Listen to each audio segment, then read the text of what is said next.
Now,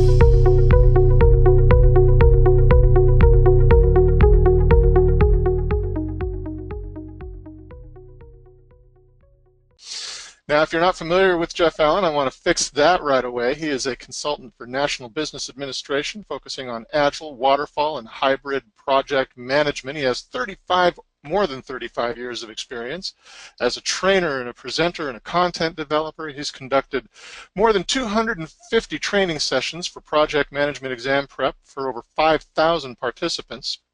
And he's held a lot of various roles in his career, from Vice President of Business Development at HP to Executive Director of the California Commission on the U.S. Bicentennial, and on and on. A tremendously qualified gentleman we have here with us today, and we're lucky to have him. Before we get rolling, though, I want to make sure that everybody is seeing the right dashboard and familiar with how to use it and knows what to expect. So, first of all, I just want to make sure I'm not speaking into the darkness, as GoToWebinar can sometimes do to us. So go ahead and find the questions module on your dashboard, if you would, and just type in a quick hello there. Let me know where you're joining us from, and tell me what the weather is like there for you right now. That might be a fun way to get us started.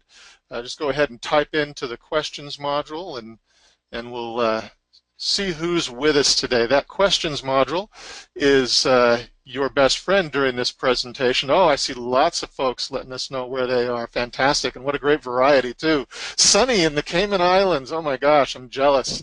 Cloudy in New Jersey. Pennsylvania is a beautiful sunny fall day. I can imagine the colors are starting to turn there. We see South Africa, Cameroon, Tampa, India, Florida again, partly cloudy with a chance of meatballs. Is that what I'm saying? No, a chance of showers, all right, when you leave work. And cloudy in Bangalore, Mexico, Paris. I love this. I love that we have people from so many different places joining us. It's fantastic. The world truly is a very small place, and I'm so happy to be sharing this with everybody. Let's see, sunny to sunny, if you ask me, yes. All right, so thank you for letting me know where you are. That questions module is your best friend as Jeff is doing his presentation, which is going to run on the order of 30 to 45 minutes. If you have questions, go ahead and type them into this question module.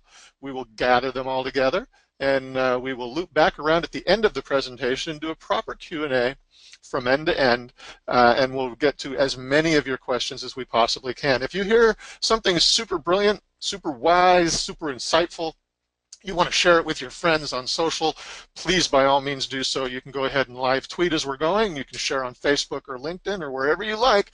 If you want to use the hashtag SLWebinars, that's okay too. That's probably everything you ever wanted to hear from me. We know how your dashboard works. We know you can hear us. We know where you're joining us from. So I'm going to get out of your way and turn things over to Mr. Jeff Allen. Jeff, I'm so happy to have you here today. Thanks for joining us. I'm going to get out of your way, put myself on mute, and let you take over, sir. Well, welcome. Thank you. Hey, Chip, did you say somebody is joining us from the Cayman Islands? I did, yes. You know, we have snow on the mountains already here. I have a proposal. I say let's shut down this webinar. Let's all go to the Cayman Islands and do this in person. I'm right there with you, my friend. If I could make that work, if we could get a teleporter built into this GoToWebinar thing, I'd be right there with you. But since we can't do that, we will forge ahead with what we've got planned. Thank you for that nice introduction, Chip. Welcome, everybody. I am grateful for this opportunity to spend a little time with you all. I love it when project managers get serious about their profession and about acquiring their skills and tools and techniques that they're going to need to be successful. You know what I find is that when people get serious about project management, they actually just become better people, because so many of the tools and techniques that you learn have such broad application to your life. What I'd like to do to just sort of make sure that we're all on the same page is just chat a little bit about project management. And I'm going to blast through a couple of little slides here and get us to where I want to be. There's our login screen. You've probably already done this. We'll chat a little bit more about Simplilearn. You know, what we do here at Simplilearn is we help people get ahead by helping them get certified. And when it comes to project management, we're experts at this. And project management, to me, is simply the science of getting stuff done. And everybody has to get stuff done. And when you think about projects, for example, the pyramids in Egypt, the Roman aqueducts, cathedrals in Europe, the first transcontinental railway in America, nice hotels in the Cayman Islands. All of these are examples of projects. And project management as a profession was really practiced, you know, historically informally. And it wasn't until about the 1950s that it began to emerge as a distinct profession. And tools like Gantt charts and some other informal techniques and tools were used, but that's about where we would mark the beginning of the modern project management era. And when it comes to defining what a project is, and I expect for some of you this is kind of a review, it's a temporary endeavor that results in something unique, meaning projects will have a beginning and an end. Now, products that result from projects can spawn many other projects, you know, like maintenance projects and other improvement projects related to the product, but the project itself has a beginning and an end, and so they're very easy to manage. You know when you know what you're going to do on the front end, you know when you're finished at the end, and so that lends itself to having best practices that can be tested and measured as we go forward. Projects are not routine day-to-day operations. Those are different. We can run projects that might impact operations, but the day-to-day routine stuff are not projects. So whether you're doing software development or building a building, expanding sales into a new market, or maybe even doing a research effort, those are all examples of projects. Now, when it comes to how we manage a project, there are really two approaches to project management. There's waterfall and there's agile. At a very high level, the differences are these. The traditional waterfall approach is a plan-driven approach, which favors clear requirements on the front end, the creation of a master plan up front, and then measuring your actual results against the plan as the project progresses. And then the agile approach is for projects that are more unclear and uncertain and focus on delivering value to the customer in frequent short iterations. Now, when you're thinking about promoting a project and doing it successfully, you need to have some versatility to know which way you ought to go. Should you do it in the more traditional approach, or should you do it in the more agile approach? And project managers today and in the future are not going to have the luxury of really specializing in just waterfall or just agile. In this chart right here, you can sort of see how you could determine whether the agile approach would be a better fit as opposed to the waterfall approach. And you can see that in kind of the light orange boxes, the ones that are labeled simple and complicated, that's the sweet spot for waterfall. That's where your requirements are either known or they're easily knowable.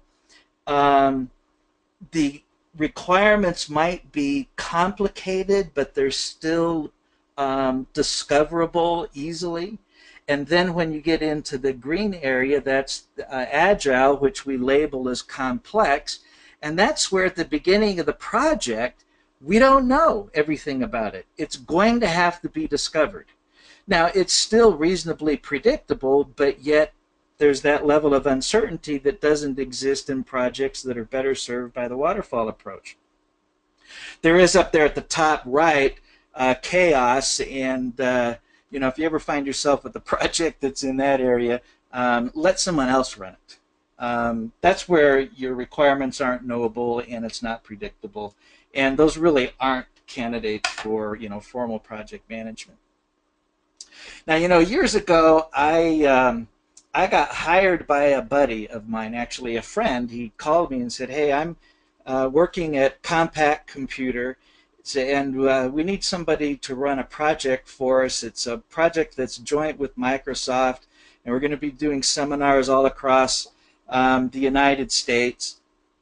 And it was a perfect time for me, perfect fit, and I said, "I'm on board." I ended up running this project for about 3 years, and what's interesting is during the course of that project, the friend that hired me actually got riffed, right? Reduction in force, he got laid off.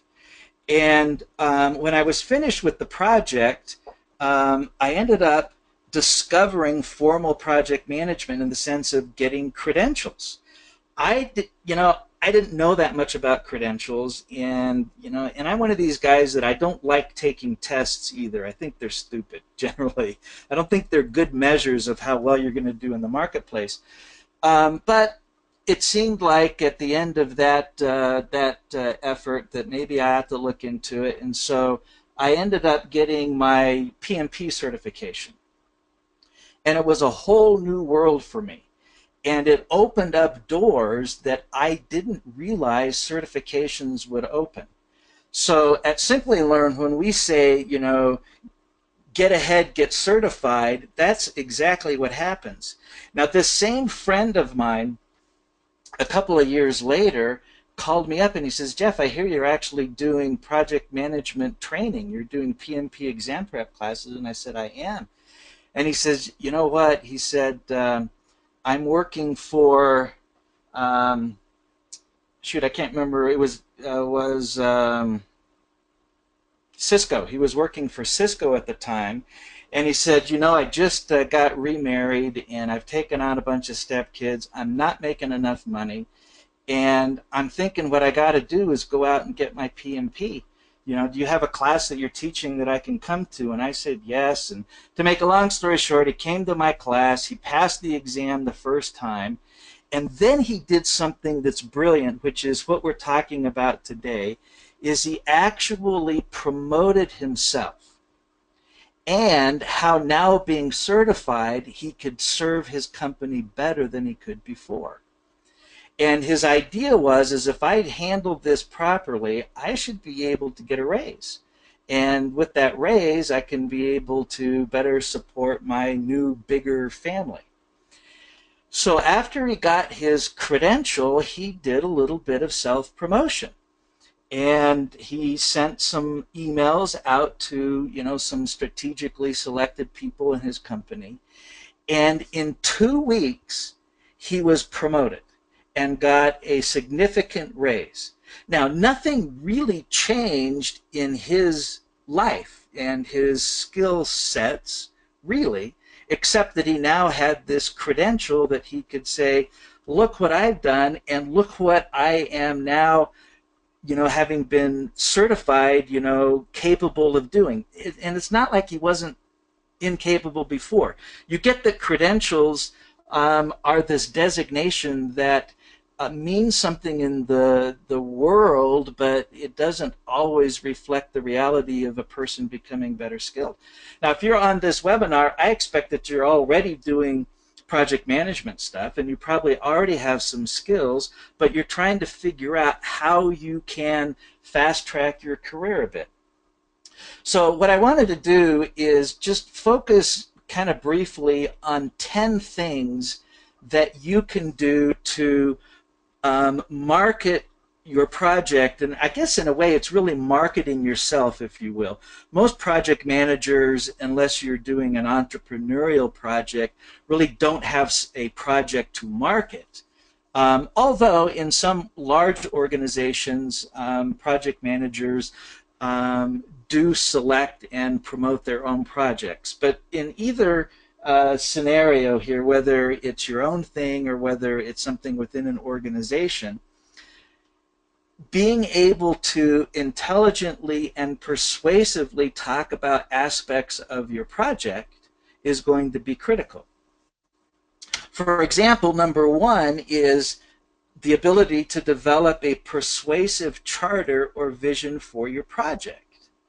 Now, um, in the waterfall world, we typically refer to the word charter as the founding core document for the project. In Agile, we refer to it as a vision.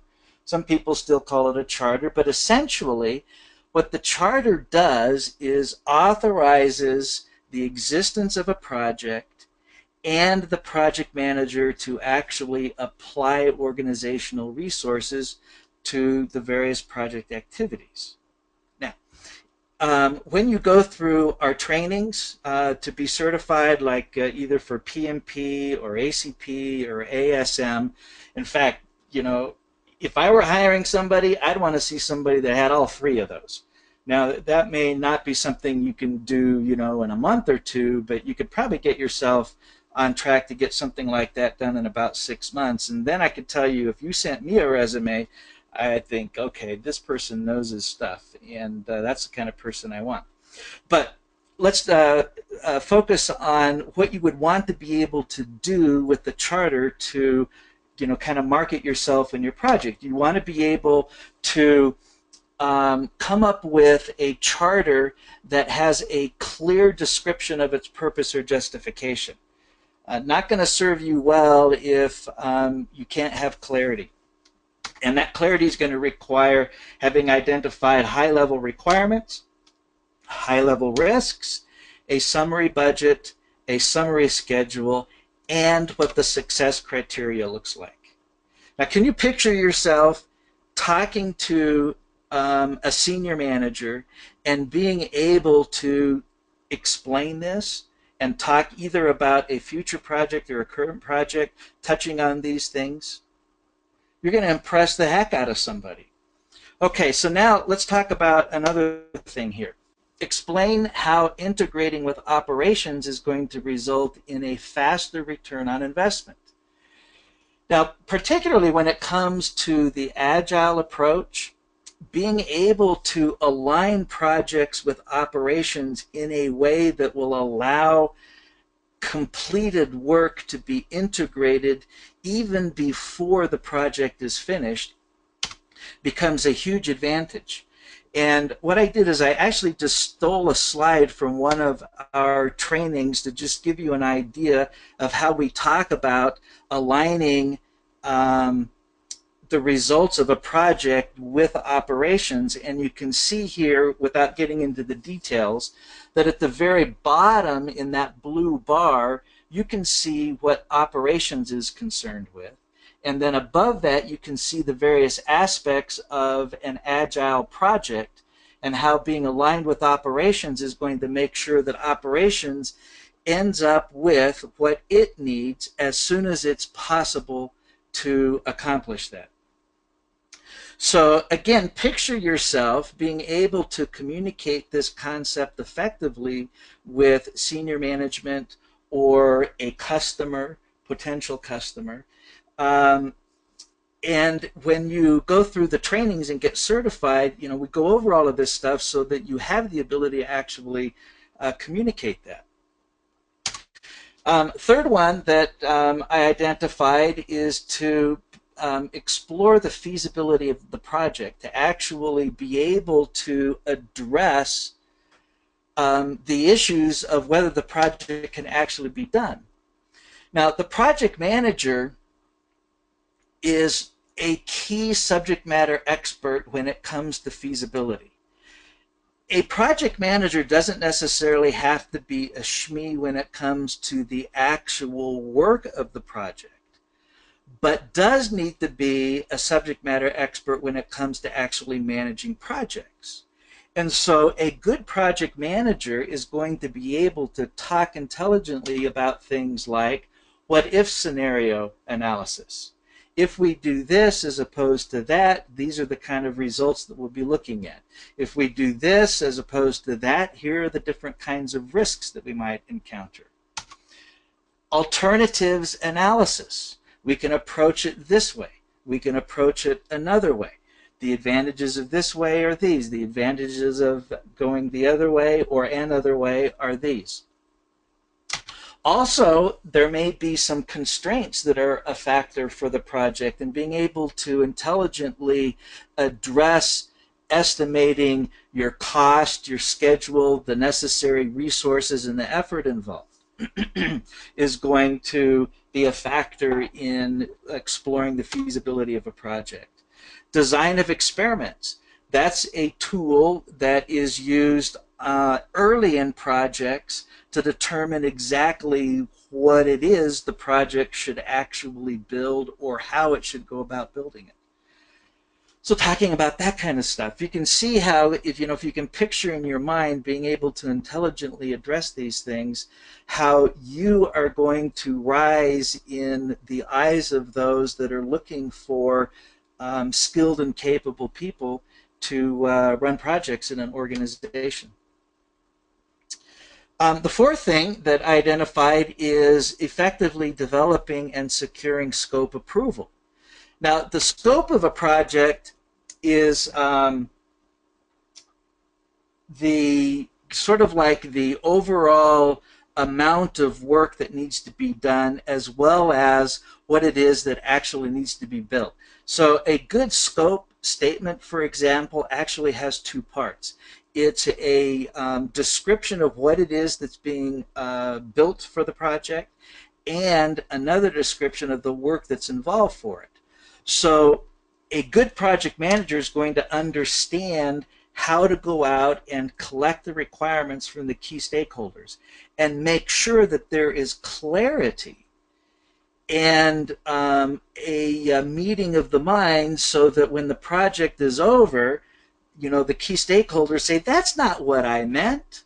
So collecting the requirements and then being able to develop a scope statement that covers both the product scope and the project scope. So the product is the actual results of the project scope is the work that's involved in creating it, helps accomplish that meeting of the minds, so that when the project is actually concluded, everybody says, yes, that is exactly what I wanted.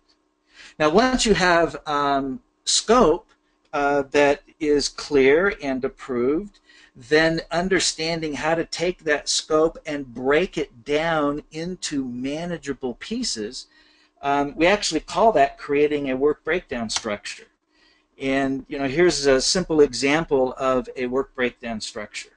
And of course, depending on what kind of project it is that you're marketing or addressing, something like this could be adequate, or something much more complex. For example, one time I did a project management training for a U.S. missile defense contractor, and they showed me their WBS for one of their missile projects, and it actually spanned about a 30-foot wall with thousands of items on it.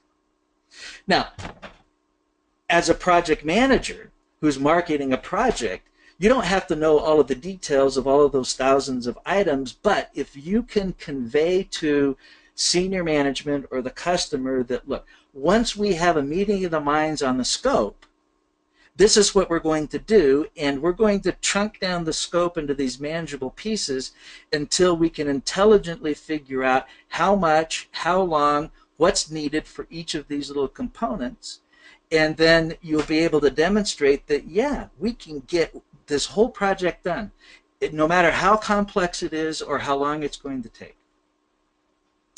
And all of these things, of course, we cover in our various certification exam prep classes. 5, demonstrate how you will effectively lead the team. As project management emerged as a profession, there was a whole group of project managers that were getting certified that were brilliant when it came to tools and techniques, but they did not know how to run teams. You would put them in front of a team, and they didn't know how to lead a team. So if you want to be a good project manager, you're also going to have to be able to learn leadership skills and the dynamics of teams. One of the things that we cover in our various trainings is the um, 5 stages of team development: forming, storming, norming, performing, and adjourning. And we talk about each of those stages. Imagine if you were to be able to explain to senior management or a customer, here's what it's going to look like. Here are the steps that the team's going to go through as we assemble the team and work on the project and eventually close it. Also, acquiring leadership skills. I used to think that good leaders were born. I don't think that anymore. What I have discovered is that there are actually skills, tools, and techniques that leaders use, and they can be learned. These are not hard, inbred things that you're born with. These are soft skills that can be practiced, learned, and you can become excellent at. And we cover those kinds of things. A good leader, for example, knows how to create a vision. Here's what we're going to do. Here's what the customer is going to get out of it. Here's what you're going to get out of it. We're going to do something amazing. It's never been done before, and all these people are going to be benefited in this way. So you create this vision so that people want to be a part of the project, and they want to have you lead it. Influencing. Influencing is one of these soft skills that leaders have. Influencing is where you catalyze a change without demanding, without being dictatorial. Great leaders are able to influence what others do without demanding it from them, without forcing them to do it. You'll get much more done when people of their own choice decide to do what you need to get done, as opposed to compelling them. So we talk about that, for example. We also talk about effective decision making. And we get into conflict management, the various aspects of participatory decision making, like consensus, majority, plurality, dictatorship, flip a coin. We go into all that kind of stuff. Number 6 is demonstrate how you will address project uncertainty. So you know what? Uncertainty is risk. We often think about risk as being a negative thing, but it's really not. Risk is just uncertainty. So you can have things that occur that are going to be an opportunity for your project. That would be positive risk, or be a threat. That would be negative risk. And one of the things that we'll go over is probability and impact matrices. Imagine being able to intelligently sit down with a key stakeholder and say, look at what we've come up for our project. And we've got some opportunities, we've got some threats, and then be able to talk about how you're going to address the threats. And we talk about the tools and techniques like you see here. But you could also talk about how to address opportunities. And we have the tools and techniques here that you use to address positive risks. In all of the trainings that I have done, and as I've seen project managers grow and be able to more effectively run projects and promote themselves in their projects, one of the most important things is this whole risk thing. If you understand risk and you understand how to identify it and what to do for threats and opportunities, you become so empowered because you're no longer afraid of risk. You know what to do about it, and you can handle it, and you can effectively address it. One of the biggest causes of failure that I see in the real world are projects where the leadership in the project manager, does not know how to deal with risk. So we get into this, of course. But imagine being able to, by talking about these things and others that we cover in our trainings with senior management, so that they get this feeling like, wow, you know what? this person can really handle this project. They know what to do. Number 7 is demonstrate how to develop an accurate and measurable budget. Now, there's different ways to do this, depending on whether you're doing waterfall or agile. And so depending on the training that you're taking, we'll cover how to do that. This chart right here actually is a budget for and cost baseline for a waterfall project. And you can see that it's got funding requirements, it's got a baseline, it can be used to track actual expenditures so that you can measure your actuals against the baseline and know whether or not you're on target. Agile is done a little bit differently, so when we're training on those, we'll talk about how you deal with budgets when it comes to agile projects. But you know, whether it's an external customer or internal, like senior management, being able to intelligently talk about how you're going to develop a budget and how you're going to measure the budget is probably one of the things that they will be most focused on, right? Everybody's worried about the bottom line. And what does senior management worry about most? Whether or not you are going to finish the project on budget or on time, right? It's always about cost and time. And so we also will talk about how you come up with an accurate schedule and how you're going to measure it. Here's an example of a schedule using some of the more modern tools that we have now, unlike things that we had in the past. And you can see that it's taken a WBS, essentially, broken it down into components, and then you can see the various linkages between the tasks. And we get into all of that: predecessors, successors, finish to start, start to finish, etc. And being able to use those words and share the different alternative sequences, etc., with senior management and potential customers is going to just make them do flips. They'll be so happy because they're going to say, okay, I'm talking to somebody that gets that I need the project to come in on budget and on time, and this individual knows how to get that done. Chip mentioned managing expectations of key stakeholders.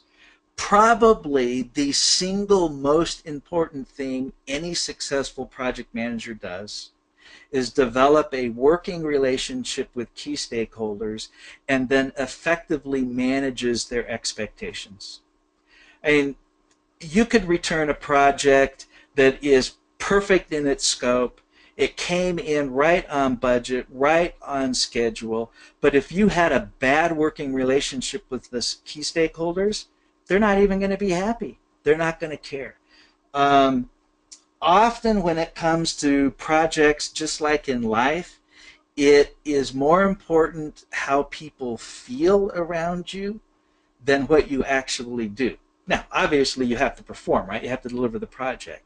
But the ability to identify stakeholder needs, manage their expectations, be able to recruit their participation as appropriate and as needed is going to be perhaps one of the greatest keys to success that you'll have as a project manager.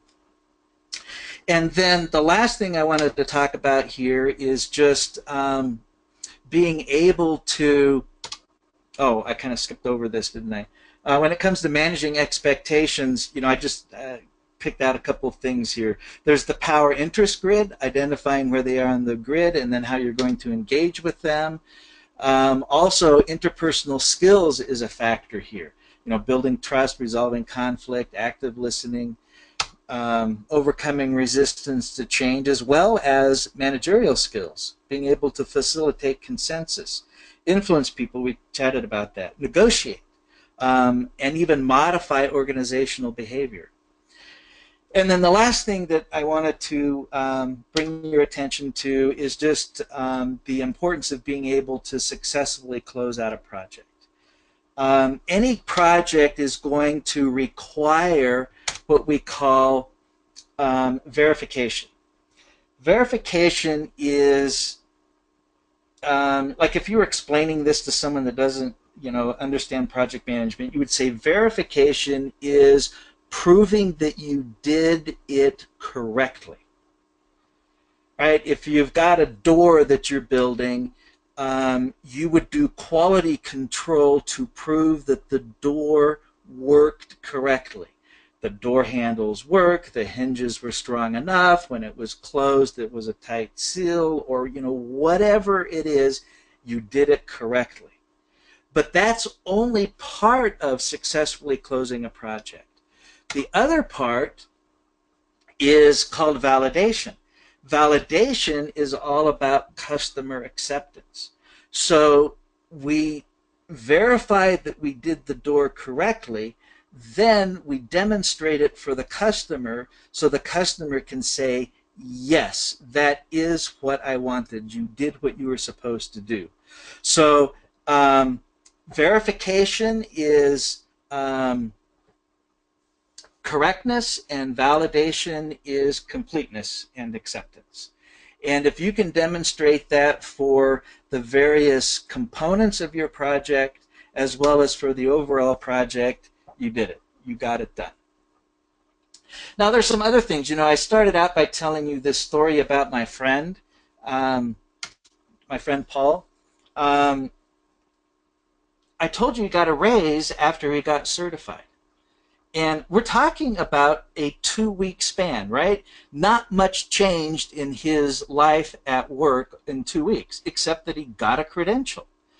And there are studies out there that are conducted routinely by organizations like PMI and others, where they look at what project managers earn and compare the delta between those that are certified and those that are not. And it varies from year to year, but it is between 15 and 20% difference. If you have credentials, you're going to make more money than your non-certified peers.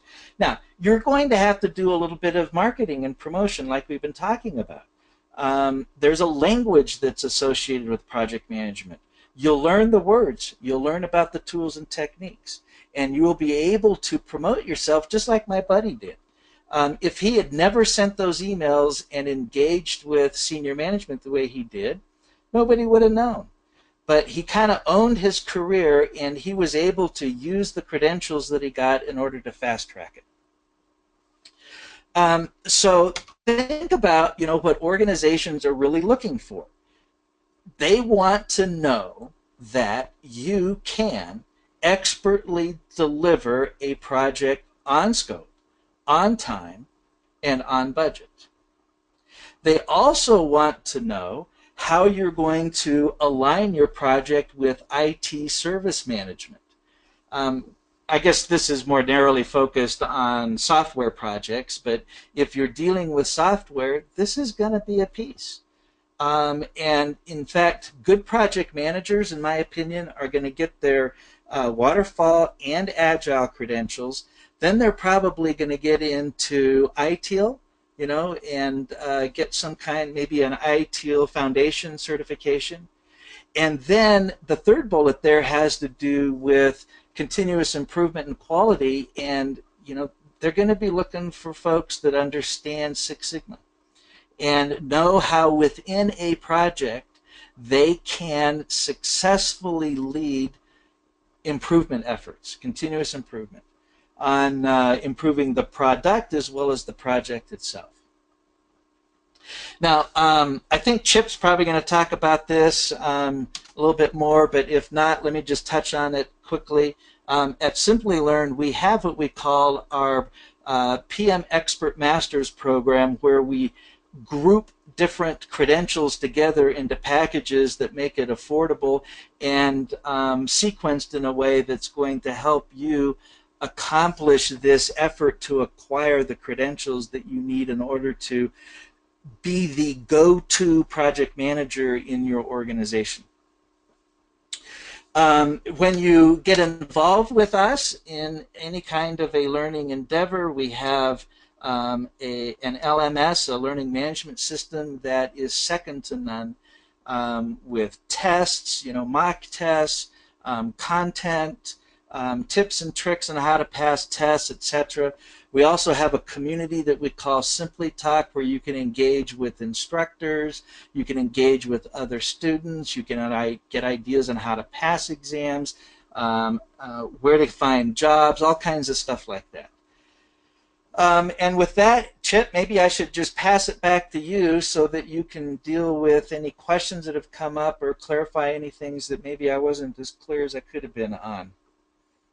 Sure thing. You were extraordinarily clear, though. Really nicely organized presentation. Very much appreciate that. And you're getting some very positive feedback in the questions here, along with a few questions, some thank yous for the presentation. So we'll go loop through the questions here in just a moment. The first thing I'm going to do, though, I'm going to ask everybody to indulge me for just a moment while I take over the screen.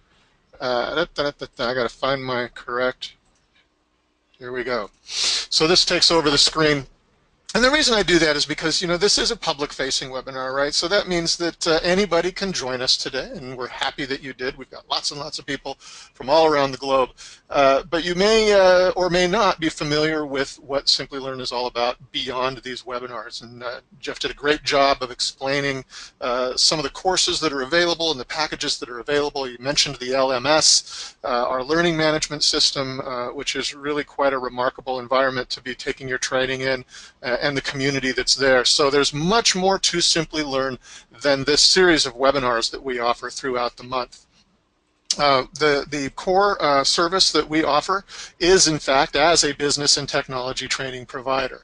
We have more than 400 web-based training courses across a wide spectrum of skill sets, so not just project management and its related skills, but lots and lots of things from digital marketing to project management, data science, software and application development, all sorts of things. And all of these courses are designed, pardon me, and to address the requirements of third-party certifying organizations like Prince2, PMI, and OMCP, and the Open Group, and Exen, and so on. So these trainings are designed to help specifically prepare you for these for these certifications, and are specifically designed to meet their most recent books of knowledge.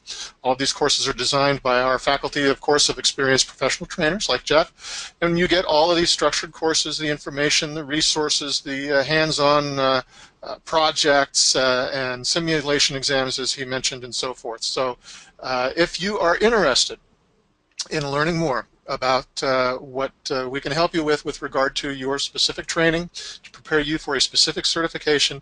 If you tick the right box, we'll have somebody get in touch with you, and they can give you a walkthrough of the learning platform. They can talk to you about what your goals are for your career, for your business, help you choose the right course to meet your goals, and so on. So no obligation, but a great way to get that backstage pass. The other thing I would mention, there's no place here on this thing, of course, for you to put in a phone number, but if you want to fast track and have somebody call you as opposed to email you back, feel free to drop your phone number into the question module. Nobody else is going to be able to see it, but we'll have it on record there. It'll be attached to your information, and that way we'll give you a call and get somebody on the phone with you. And if, of course, if you don't want to do that, no problem, we'll get a hold of you via email. So, all right, I think I've taken over the screen for long enough. Let me close that, and we should go back to seeing Jeff's screen here in just a moment. I'm waiting for GoToWebinar to catch up with me. There we go. All right, so just so you know, we are seeing your screen, sir. We have a number of questions here. I will tackle the first and most common question, which is this being recorded? Will we be able to see the recording? Can we download the slide deck, etc.? And the answer is yes, we are recording this webinar. We record all of our webinars. It will be cleaned up and produced, and the recording made available on the Simplilearn site, as well as probably on our YouTube channel. If you're already a member of Simplilearn, of course, you'll see it pop up there at the site, but we do have your information here, and we'll be reaching out to folks that joined us for this webinar and letting you know the status of that. And lastly, if you have not already subscribed to our YouTube channel, you should probably go ahead and do that, because if this does make it up there, or any of the other awesome new videos that get posted there and added to our channel. You'll get a notification if you are a subscriber. All right. The very first question we got from Hanuma asked if it's possible for you to go back and just show us again the slide that was right before Project Charter. So I know that's a little ways back there, but I think that there was some good information there that Hanuma was hoping to be able to revisit. I don't think we had a specific question, but if it's up on the screen for a moment, that might help. And let's see, let me click through my questions here. And there we go. I hope that's helpful, Hanuma. Ranjit is asking if you might speak briefly to Prince2 with regard to project management as opposed to PMP, and what the difference there might be and why one might do one over the other. I can. So Prince2 and PMP are the two most common waterfall credentials. They are similar, and if you were in a position where you needed to decide whether to go the Prince2 route or the PMP route, what I would recommend doing is looking at where you want to go with your career. For example, if you were going to be working in Great Britain, for example, probably Prince2 is going to be better. If you're going to be working in the US or for US-based companies, PMP is going to be the best choice. If you're thinking more about the Middle East and Europe, it's a little bit of a toss-up. You would want to take a look at the companies that you have an interest in working for and discovering which approach they favor. Now, to bring it back to a more general concept is, if you want to be a good project manager going forward, you need to have either the PMP or the Prince2. I'm US based. My world is much more PMP centric than it is Prince2. But that's because of where I am. I know people who favor Prince2, and so that's probably something that you will be best served by exploring on your own, but remembering that both of them are waterfall or traditional project management approaches. Did that help? Absolutely. Well, it helped me, and I suspect it helped the person who asked as well. I'm sorry, I already deleted the question, so I can't see your name, but I hope that helped. Another comment here, just in general, saying thank you so much for this presentation. I'm learning so much more than I expected. All right, we have another question here. Is it possible, are these separate certifications, PMP, Agile, and Waterfall, or is Agile and Waterfall an approach that's wrapped up in the PMP certification? They are separate. So let's be just a little bit clearer on the potential credentials that would be worth considering. When it comes to Waterfall, either PMP or Prince2. When it comes to Agile, either PMI, ACP, or ASM. Both would actually be good. They both have some emphases that the other one doesn't have, but those are two key Agile certifications, and you need at least one of them.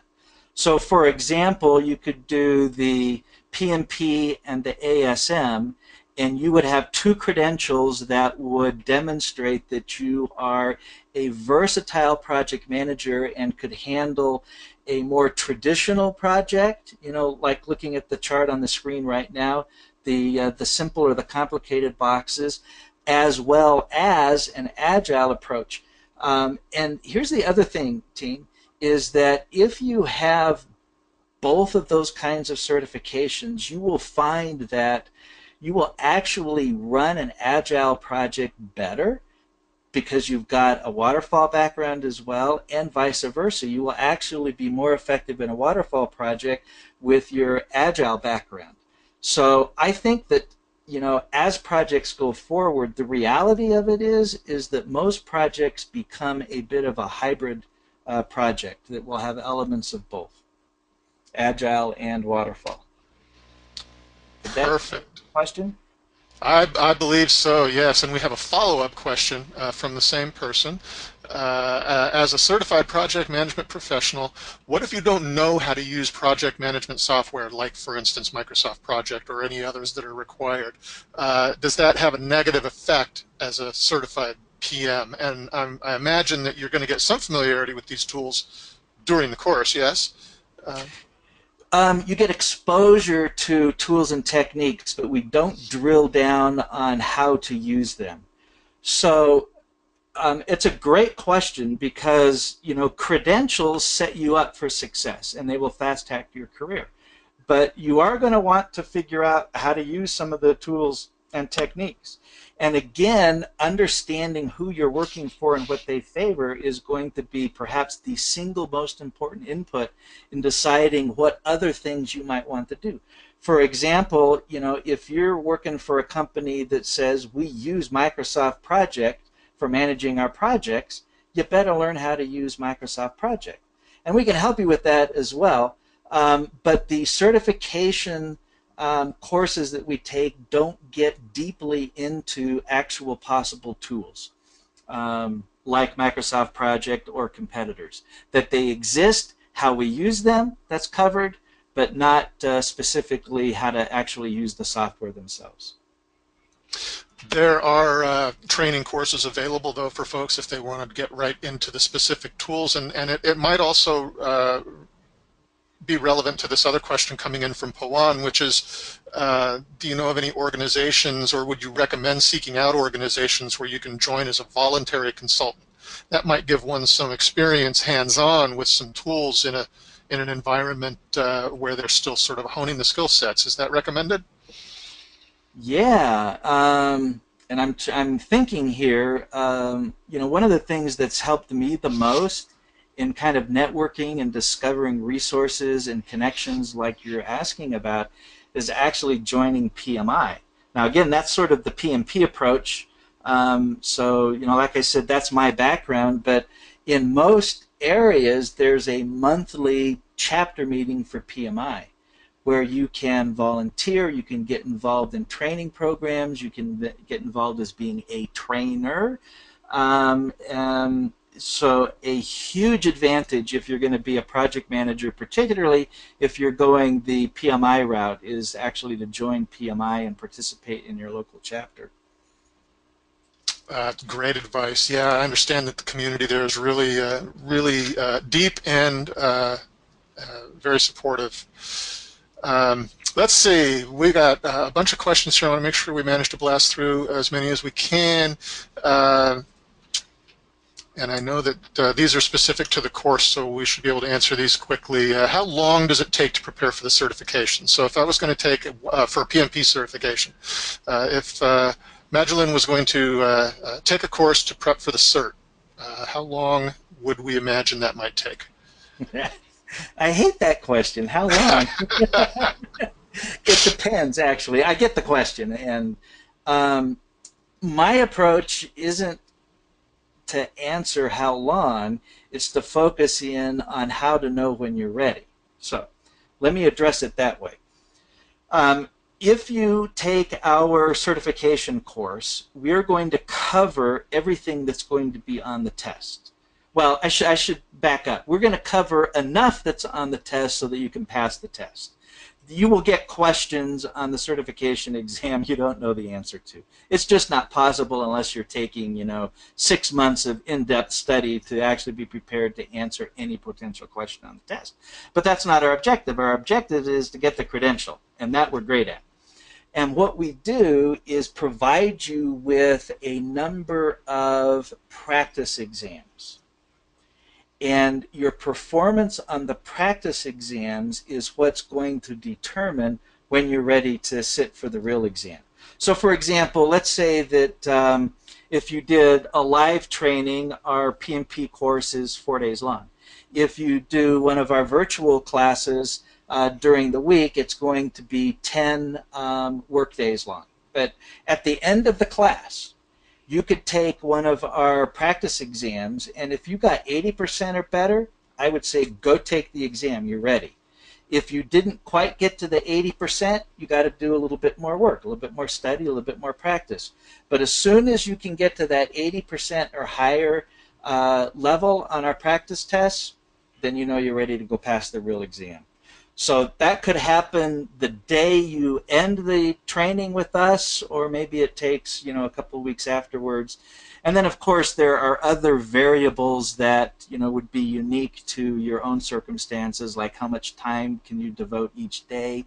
Are you willing to memorize some of the things I recommend in our tips and tricks videos and things like that? So how long is largely a function of you, so what your circumstances are like. So I would say on the short end, a week. On the long end, 5 or 6 weeks. Very good and totally reasonable. We all have a lot of things that we're juggling in our lives, so as much time as we have to put into training, that's how quickly we'll move through it. Carlos is asking if this training would count as PDUs towards those for those who are already certified. Yes. Short and simple answer, yes, Carlos. It will count as your PDUs. Good to know. Let's see. Quite a few questions here, and I love that everybody's asking so many questions. I want to get through a few more. What time do we have here, actually? I'm not... Oh, boy, we're almost right up against it here. I've heard of Scrum, says Sriram. Is that the same as PMI-ACP, or are they different? So Scrum is one of the methods that belong to the Agile family of project management. There are others like Extreme Programming and Kanban and Lean Kanban and Crystal and others. Scrum is the single most popular Agile method for doing projects. ACP covers Scrum most in depth, but then also covers others, which is actually a huge advantage if you're only going to be doing Scrum, because Scrum actually borrows concepts, tools, and techniques from many of the other Agile methods. So to be a really good Scrum practitioner, exposure to and understanding of other key Agile methods is critical. The ASM certification, I know your question was about ACP, but the ASM focuses on Scrum, but also includes a little bit about the other methods as well, so that either the ACP or the ASM both become pretty viable credentials along with your waterfall credential. And ASM stands for? Agile Scrum Master. Agile Scrum Master. There you go. So that answers another question that had come up for Sugantan, too. Perfect. We dovetailed right into that. Let's see if we can get a couple of more. Carlos is asking, what is the webinar code? I'm not sure quite what you mean, but if you reference today's date and the topic of the webinar, then by all means, you can do, the webinar ID number, if that's what you're looking for, Carlos. Real quickly, I'm going to give this to you because you want to keep track of this, is 185-572-171. That's the webinar ID. To report it to PMI. So Carlos is asking if attending this webinar counts towards PDUs. You know what? That's a good question. It's not going to be on one of the pre-registered courses that you automatically get some PDUs, but I would claim it. PMI could say no, but if you share what was covered, a couple key things, PMI will probably accept it. Let me also just grab real quick here. This is the link. I'm going to put this into the chat module for everybody to see. This is the link to this particular webinar, which I believe even after the webinar is over, this link stays live and visible. It'll just say that this event has passed. But if it's helpful, maybe you can point them towards that URL. All right. Let's see if we can squeeze in one more. Let me find something in the questions here that we could answer quickly. So many great questions. From the top 10 tricks that you showed, Which one do you think should be used when stakeholders seem to be the ones jeopardizing the project because of their own inherent difficulty? Oh my Wow. gosh. How much time do we have? I guess I didn't choose an easy question. Sorry about that. You can just Um, give us a number, 1 or 10. yeah. Well, of this list right here, of course, number 9 is the one that we would focus on. And, number 9, if I can get right back to it, is really about how to identify who your stakeholders are and learn what their interests in the project are, and then crafting your engagement strategy with the stakeholders. And it can differ from stakeholder to stakeholder. But you can also see that there are a number of soft skills. So once you kind of classify your stakeholders, then having interpersonal skills and managerial skills that you can bring to the table to be effective in your engagement, that's what you want to do, what you want to work on. Makes perfect sense. I wish we had time to get to every single question, and I'm so happy that people were so engaged. And I'm sorry that we can't get to everybody. I do want to let you all know that I just shared some links into the chat box, so take a look at that. I've got you some links there to upcoming webinars, to some Simplilearn courses on project management. A listing called what we call Career Edge, which allows you to sort of dig around among all the resources across all of the specialties, not just project management, but all of the various specialties that we cover. So you'll see white papers and articles and case studies and upcoming webinars and all kinds of fun things in there. I gave you a link to PMI.org too, so take a look at that, click through. Get those open in your browser real quick before we shut down here for the day, so you've got them to refer to after we're all done talking. One more time, I want to say that we're getting some wonderful feedback for you, sir. Nice, simple language and method of explanation. Got a lot of the answers that I was looking for, says another person. They have some experience now that they feel confident in moving forward in a short time. So thank you, sir, for sharing your wisdom with us here today. It was fun to hang out with you here again. My pleasure, Chip. You do a great job at this. And team, I wish you the best. I want you to not just be successful project managers, but I want your lives enhanced. And success to you at work and at home and whatever you do. Absolutely, absolutely. And with that said, please do join us on future webinars, folks. Go ahead and click through to the upcoming webinars page, find whatever is of interest to you. We would love to have you back with us. And until then, have a terrific rest of your day, everybody, or your afternoon or your evening. And we will see you here the next time we do this. Thanks so much. Bye-bye.